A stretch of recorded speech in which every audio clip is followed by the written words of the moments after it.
Donc bonjour. Suite des récapitulatifs faits en fait pour mes élèves tout simplement.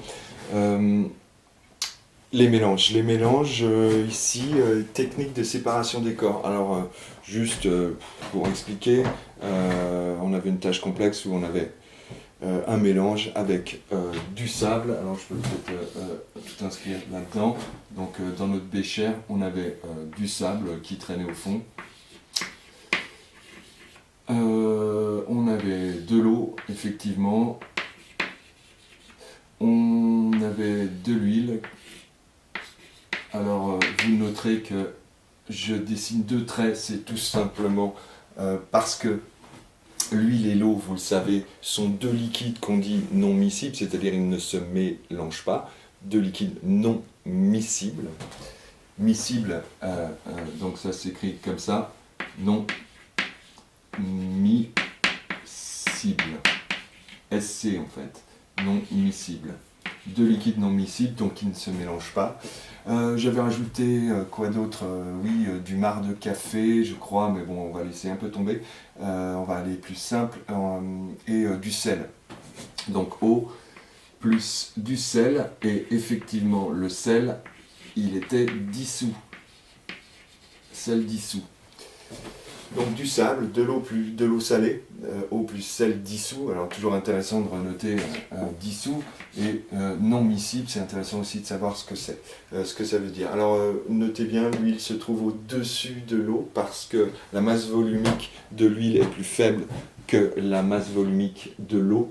Là, on pourrait dire la densité de l'huile est plus faible que celle de l'eau, ce qui fait qu'elle sera toujours au-dessus. En gros, si vous voulez comprendre la densité et la masse volumique, si vous prenez 1 litre d'eau, 1 litre d'huile, eh ben, le litre d'huile est plus léger que le litre d'eau.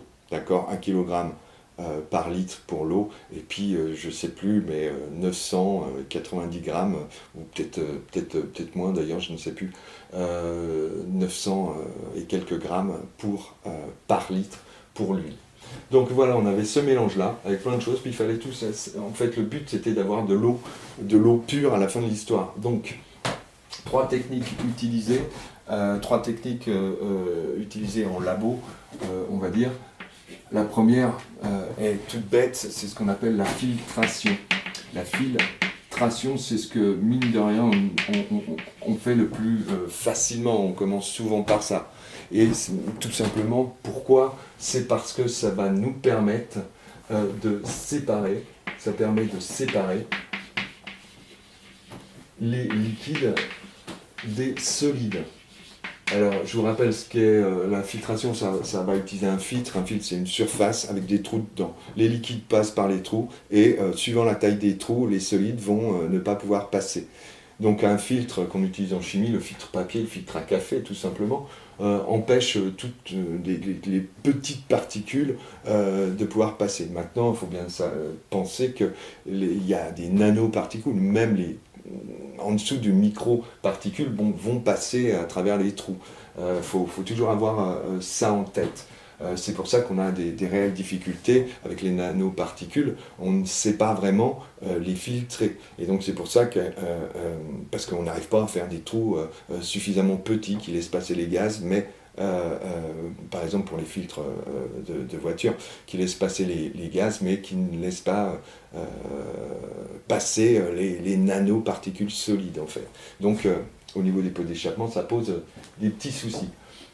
Donc la filtration, c'est pareil, des liquides et des solides.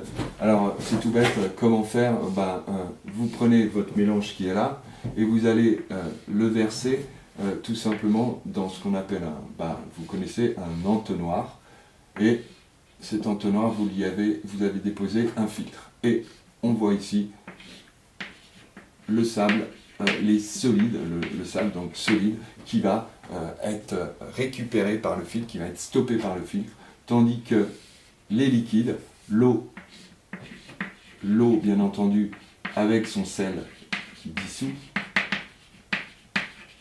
passe, et ainsi que, hop, l'huile qui est aussi liquide. Alors effectivement, on perd un peu d'huile dans le filtre parce que l'huile est beaucoup plus visqueux que l'eau en fait et va un peu faire coaguler le sable et va être absorbé par le filtre papier.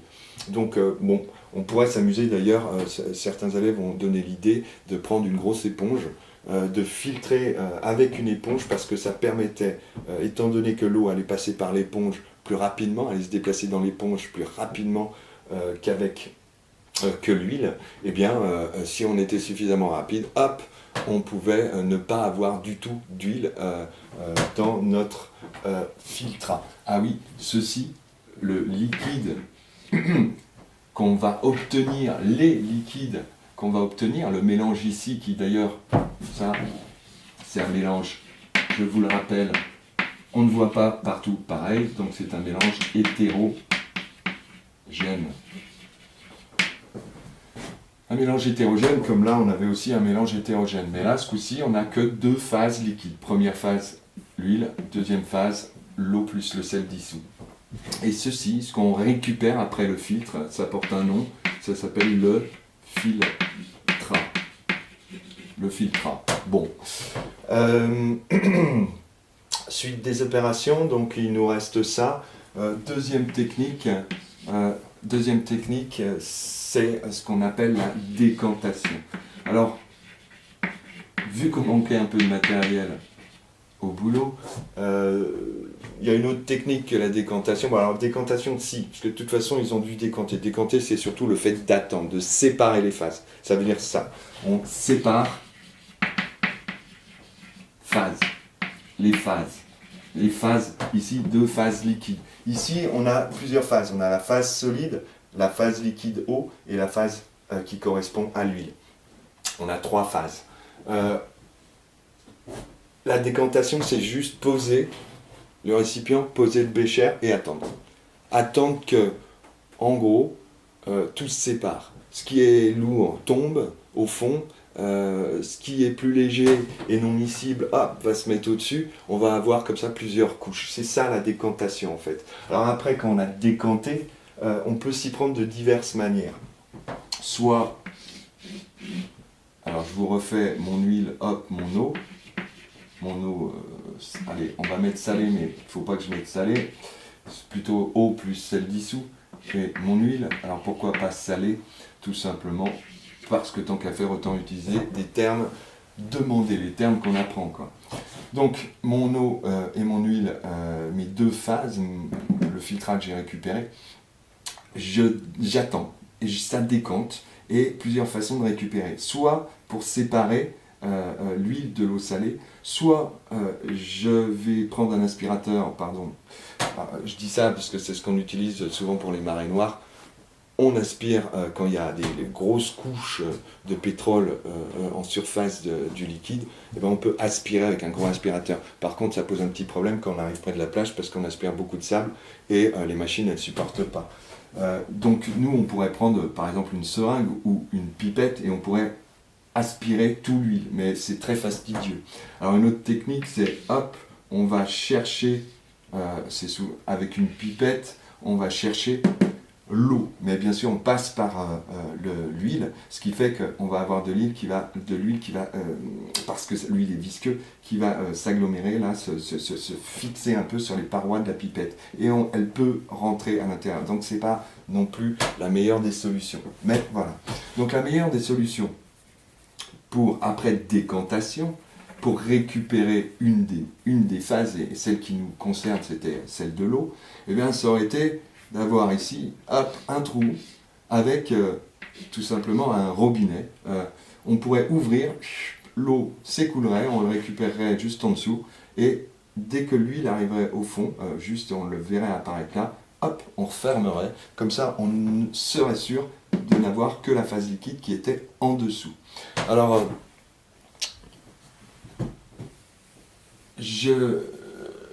on a un outil, nous, on a une verrerie qui fonctionne très bien, qui s'appelle ce qu'on appelle l'ampoule à décanter. L'ampoule à décanter, c'est ça, c'est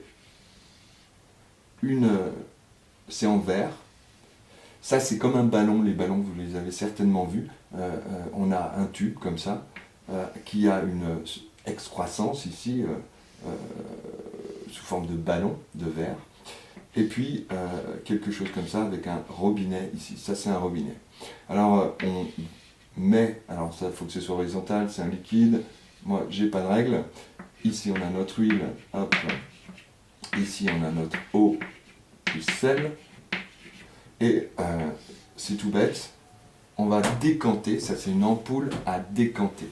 On va décanter tout simplement, on met à l'intérieur le mélange hétérogène d'huile et d'eau, et on décante, on attend pour que les deux phases se manifestent bien, se séparent bien, parce qu'au départ, quand on verse, ça va tout se mélanger, il va y avoir des gouttes d'huile à l'intérieur de l'eau qui vont petit à petit remonter. Donc on attend, et quand tout ça c'est fait, hop, on va pouvoir ouvrir et obtenir ici que de l'eau plus sel.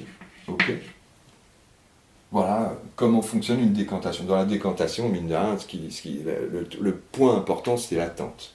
Alors ça, c'est une décantation qu'on fait avec deux phases liquides, mais on aurait pu avoir une décantation phase liquide, phase solide, comme ici. On attend et puis on aurait pu ponctionner de la même manière. Maintenant, c'est beaucoup moins pratique et faisable. Là, c'est sûr, on n'aura que de l'eau ici et du sel. Bon, troisième technique maintenant. Troisième technique, je vais le faire là. Bon, j'enlève. Je vais tenter. Hop.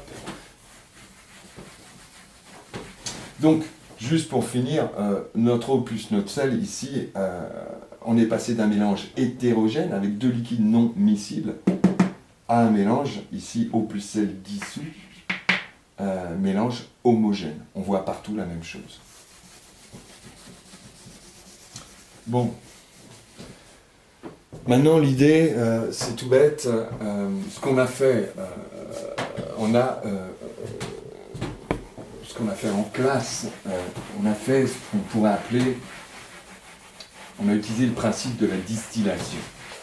En fait, tous les corps purs, et l'eau est un corps pur, tous les corps purs possèdent leur température, des températures de changement d'état qui leur sont propres. L'eau, on sait que sa température de fusion, c'est-à-dire le passage de l'état solide à l'état liquide, c'est 0 degré Celsius. Sa température de changement d'état de vaporisation, c'est-à-dire le passage du liquide à l'état vapeur, se fait à 100 degrés Celsius. Et on sait aussi que le sel, qui est un minéraux, on va pouvoir... Ce corps, qu'on pourrait dire, oui, ce corps pur, n'a pas de température de vaporisation, n'a pas la même. Et surtout, elle est largement supérieure, parce que le sel solide, en fin de compte, le sel solide, et quelque part, même s'il est en solution, il est toujours là, c'est toujours le même corps pur, on va dire, le sel, il lui faut des températures beaucoup plus importantes pour être vaporisé. Et on se sert de ça, tout bêtement, pour séparer les choses. Alors l'idée, dans la tâche complexe, en fin de compte, c'était de prendre, de mettre notre mélange dans un tube à essai, boum, eau salée, eau plus sel, on va mettre eau plus sel dissous, et de mettre sur une plaque chauffante, de mettre une température juste un peu supérieure à 100 degrés Celsius. Ensuite, donc, on a réussi à faire bouillir, c'est-à-dire à vaporiser l'eau, et cette vapeur chaude va sortir du tube au bout d'un certain temps, et on va la recueillir sur... En fait, c'est l'effet miroir, on va la recueillir sur une surface plus froide. Cette surface-là est à peu près à 20 degrés Celsius, et on a une vapeur d'eau qui va aller percuter une surface à 20 degrés Celsius, ce qui fait que notre vapeur d'eau va se liquéfier à nouveau, et on obtient ici des gouttes d'eau. Des gouttes d'eau pure. Car le sel, en fait, si on faisait ça longtemps, alors l'eau liquide passerait à l'état vapeur, on aurait de moins en moins d'eau, et on obtiendrait ici un résidu, le résidu du sel qui se serait recristallisé au fond, n'ayant plus d'eau. Voilà quoi. Et l'eau par contre s'étant échappée sous forme de vapeur, puis après on la liquéfie. Alors il existe, ça c'est un peu archaïque, mais il existe un autre système, ce qui s'appelle la troisième technique de séparation des corps, et pour obtenir un corps pur. Je vais vous donner un exemple rapidement. Je vais le faire rapide et mes schémas vont être plutôt moches. Donc, hop, hop, hop, alors... Alors, c'est très moche, effectivement. Hop. Alors, là, c'est un ballon, hein, d'accord. Et on met allez, ceci. Alors, hop, hop. On va dessiner ça le mieux que je puisse. Hop. Là, on a un thermomètre qui ne rentre pas un petit trou ici. C'est étanche ici. Là, il y a un joint. Allez, un joint, je le dis parce qu'on m'a posé la question, mais la vapeur, elle ne pouvait pas partir par là. Donc non, il y a un joint. Ce ballon, on le met dans ce qu'on appelle un chauffe-ballon, sur un trépied, tac, tac, tac. Et ici, on a un bécher, pareil, sur un trépied, vous imaginez ça. Tout ça, c'est ce qu'on appelle la colonne à distiller. Ceci, c'est ce qu'on appelle, petit 3, la distillation.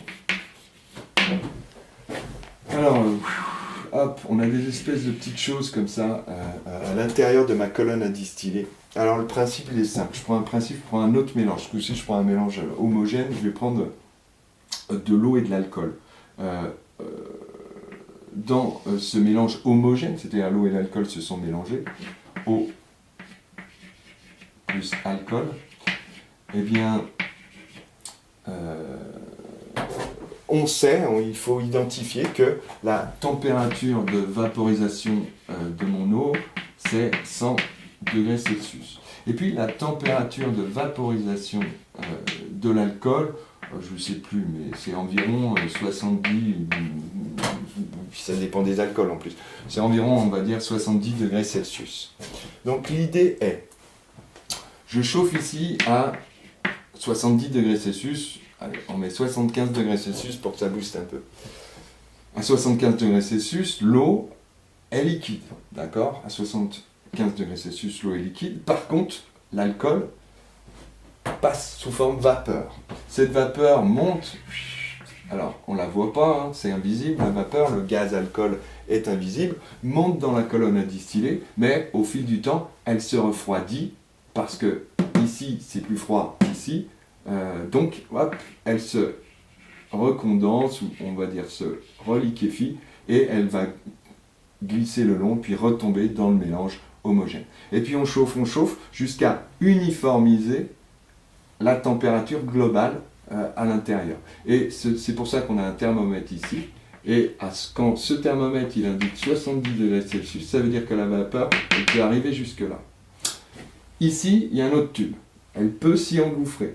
Alors, elle s'y engouffre et on y a mis, autour de ce tube, on a mis ce qu'on appelle un réfrigérant. C'est-à-dire, c'est comme une doudoune autour de notre tube, là. Et on y fait passer de l'eau froide. On le remplit par là, ça remplit, ça ne va pas dans le tube, hein, c'est autour, mais ça refroidit ce tube. C'est-à-dire que la vapeur qui a 70 degrés Celsius ici, arrivée là, hop, on fait chuter la température à 20 degrés Celsius, par exemple, à 20 degrés Celsius, et l'alcool, la vapeur d'alcool, le gaz alcool, va se liquéfier à nouveau. On peut dire se condense à nouveau. Mais condenser, c'est pas le bon mot, mais tout le monde l'utilise. Donc ça va se liquéfier à nouveau et on va avoir la création de petites gouttes qui vont ruisseler, tac, tac, tac, tac, tac, hop, et puis débarquer ici, là-dedans, et on n'aura que de l'alcool. Au fil du temps, tout l'alcool liquide qui était là est passé en vapeur et a suivi le chemin pour aller dans le bécher de récupération. Et c'est d'ailleurs ce qu'on a. Et alors, comme l'autre coup, on appelait ça un filtrat quand on avait filtré, bah là, on appelle ça un distillat. Bon, c'est le résultant de la distillation. Donc, fin d'histoire. Ici, tout l'alcool étant parti, il va nous rester plus que l'eau, au corps pur. Et ici, l'alcool, ben, c'est un alcool, ça peut être de l'éthanol par exemple, et bien on va le retrouver ici sous forme de corps pur. C'est-à-dire il n'y a que de l'alcool, il n'y a que ça, il n'y a qu'un type de molécule. C'est ça un corps pur en fait, il n'y a qu'un type de molécule. Et ce corps pur, il a, ce qui est intéressant à voir, il a des températures de changement d'état qui lui sont propres. L'eau, c'est 100 degrés pour être vaporisée. Prenons l'huile, un corps pur huile, alors il y en a plein des huiles, mais ça peut être 180 degrés Celsius. À 180 degrés Celsius, l'huile liquide devient vapeur. Et tous les corps purs, par exemple le fer qui est sous forme d'atomes, c'est que des atomes de fer, et ben le fer, il passe de l'état solide à l'état liquide, la température de fusion, ça va être 1500 degrés Celsius en gros, quoi. Voilà, en gros. Donc voilà. Donc ça, c'est une technique de séparation des corps purs. Ok, bon, j'ai plus rien à dire par rapport à tout ça. Au boulot.